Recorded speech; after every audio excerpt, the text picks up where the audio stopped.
Sabarimala സന്നിധിയെ tourism കേന്ദ്രമായി മാറ്റാനാണ് ആഗോള അയ്യപ്പ സംഗമം നടത്തുന്നതെങ്കിൽ എതിർക്കാൻ വിശ്വാസി സമൂഹമുണ്ടെന്ന് ബിജെപി സംസ്ഥാന വൈസ് പ്രസിഡന്റ് ശോഭാ സുരേന്ദ്രൻ.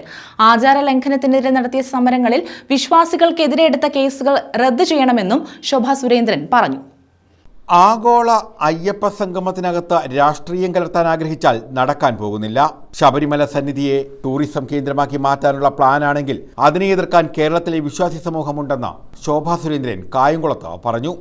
ഇതിനകത്ത് ഗൂഢതന്ത്രം മെനഞ്ഞ് ശബരിമല സന്നിധിയെ ഒരു ടൂറിസ്റ്റ് കേന്ദ്രമാക്കി മാറ്റാനുള്ള പ്ലാനാണ് എങ്കിൽ അതിനെ എതിർക്കാൻ കേരളത്തിലെ വിശ്വാസി സമൂഹമുണ്ടാകും.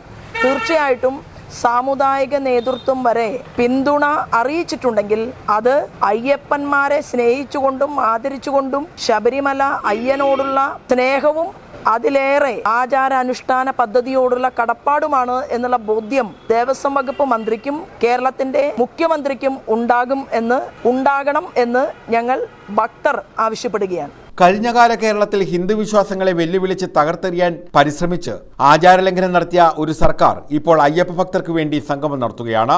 ആചാര ലംഘനത്തിനെതിരെ നടന്ന സമരങ്ങളിൽ നൂറുകണക്കിന് ആളുകൾക്കെതിരെ കേസുകൾ എടുത്തു. ആ കേസുകളെല്ലാം റദ്ദു ചെയ്യണമെന്നും ശോഭാ സുരേന്ദ്രൻ ആവശ്യപ്പെട്ടു. നൂറുകണക്കിന് കേസുകൾ ഓരോ വ്യക്തികളുടെ പേരിലും ആ കാലഘട്ടത്തിൽ എടുത്തിരുന്നു. ഇന്നും അത് കേരളത്തിലുണ്ട്. ആ കേസുകളെല്ലാം തന്നെ കോഷ് ചെയ്ത് കളഞ്ഞ് കേസുകളെല്ലാം റദ്ദു ചെയ്ത് കേരളത്തിന്റെ പൊതുസമൂഹത്തോട് മാപ്പ് പറയാൻ കേരളത്തിന്റെ മുഖ്യമന്ത്രി തയ്യാറാകണം എന്നുള്ളത് നേരത്തെയും പറഞ്ഞിരുന്നു. വീണ്ടും ആ സ്റ്റേറ്റ്മെന്റിനെ ആവർത്തിക്കുകയാണ്. News bureau, Kayamkulam.